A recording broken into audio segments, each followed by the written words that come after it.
Peter John Ross hosts a roundtable discussion on the art of screenwriting.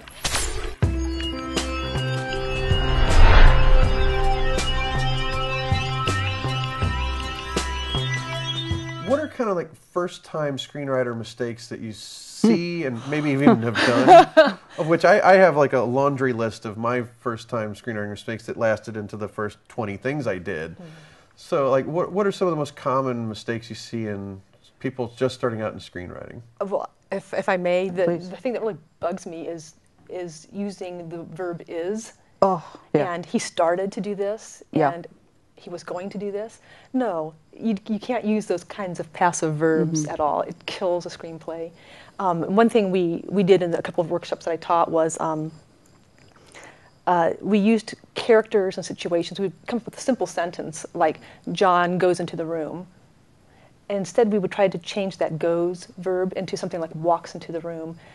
And then we would talk about what kind of emotion does he have behind his walk? Is he ambling into the room? Is he racing into the room? What's the scenario here that we're working on?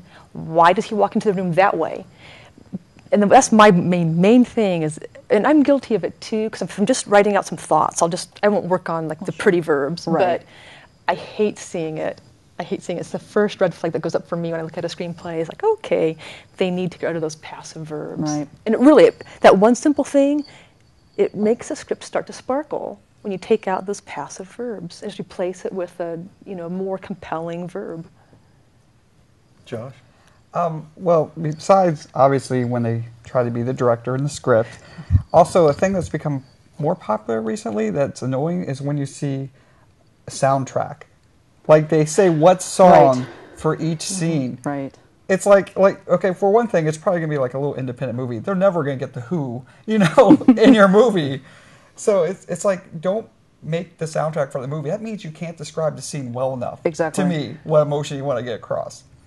That's true. I mean, like, I think a lot of that comes from that influence that started with, like, Quentin Tarantino, before he was famous, would break that rule. And he got away with it because he's Quentin Tarantino. Right. But not everyone is. And so few of us ever get to be there, and I'm definitely not one of them. So I agree with that one quite a bit. Yeah, and that's another problem that everyone tries to be Tarantino or Kevin Smith. They're like, oh, they just try to write Clerks again, but now it's in the mall, or now it's in a comic shop, They don't try to like write the story they want to. They try to write the story they think they're going to sell because they see all these other independent film people become more successful. So it's like they don't have an original voice in a lot of cases. Right. Yeah, a lot of copycatting. Yeah. It takes a it's going to while. be hot. Yeah, I think it takes a while to find your voice too. True, I mean, I look at some of my earlier work and You're I going to think write a lot of bad scripts. that will never be seen. You are going to write a lot of bad scripts. That's the bottom line. You have to write those bad scripts, and you can't. And it seems like there's no room for that with beginning filmmakers a lot of the time. Like, this is gold and this is my heart and my passion, and sometimes it is. But a lot of the time you look at it and you're like, yeah, that was interesting. Right. But is it really? Is that 3-minute film that should have been 3 minutes? Should it now be 25 minutes? Probably not, depending on the level of the filmmaker.